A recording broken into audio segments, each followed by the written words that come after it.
Good Monday evening. This is Daniel Crowley with a quick update to tell you what's going to be going on for tonight and heading into your Tuesday.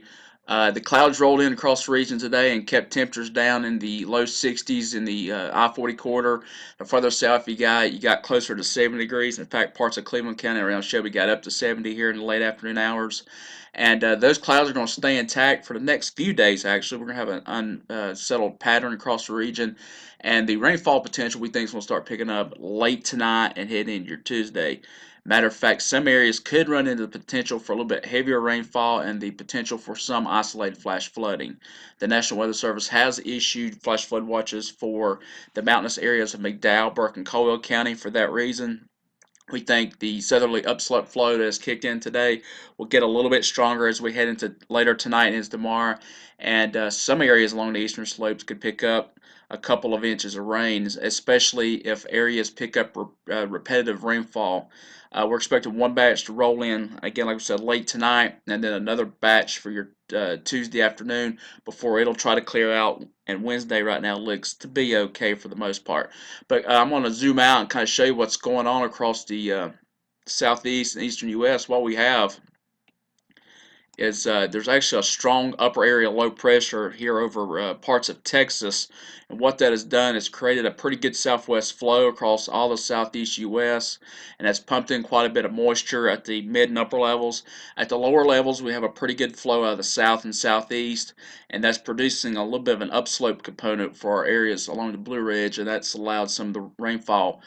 Maybe not as much as we initially thought for today, but it has allowed some rainfall to develop, especially the closer you are to the Blue Ridge Escarpment.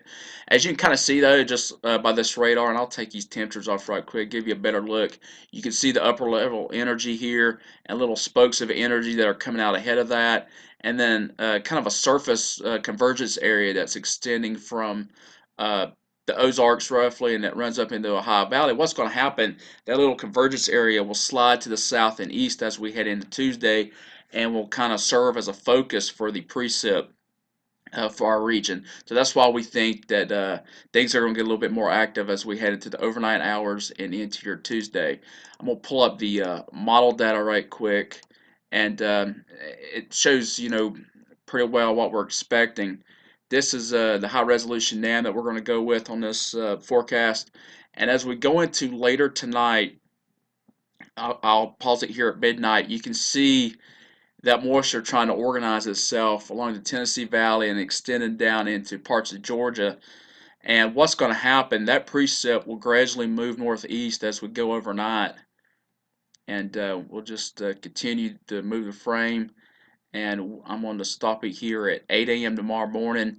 As you can see, quite a bit of rain that's rolling through the region. And again, we'll have to watch the areas along the Blue Ridge, see what the rainfall rates are, and see if we run into any flash flooding issues. Right now, we don't think it's going to be a big deal, but the potential is there with the upslope flow and the abundant moisture we have in the air, which is really the kind of moisture you'd see more in the months of May or June. We're seeing here in the middle parts of April. So a lot of juice in the air to work with, and some energy from the upper levels and from the surface, and that will help to activate some of that moisture and create some of this shower and storm activity.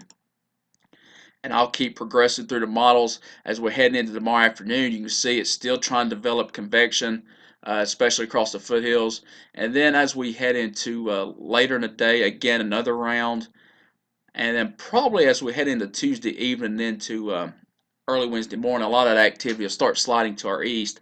And right now we're thinking Wednesday will be a fairly tranquil day across the region. Probably still have some clouds, but it won't be quite as active as what we're going to see for the next 12 to 24 hours. But again, just to recap, flash flood watch has been issued for the mountainous areas of McDowell, Burke, and Caldwell. That goes into effect at midnight tonight, and we'll go through all tomorrow. That area, if there's an area that we're going to see any heavy rain, it will be right along the eastern slopes of the Appalachians. Everybody else, you're going to see some rainfall across the region, at least a quarter to a half an inch, maybe some localized area more than that. Again, all that's dependent on if you get training sales, which we think that's possible with the southwest flow and several upper services that will be traveling through the region. That's it for the quick update. Always a reminder, check us out on our Facebook pages, Burke Weather, Caldwell Weather, McDowell Weather, Catawba County, Lincoln, and Cleveland County Weather. Also, we'll have an update on our main site later tonight, burkeweather.org, and also check us out on Twitter. So that's it for this evening. Cloudy skies are going to be settled in, and we're going to start picking up a little bit more rainfall as we head into your Tuesday.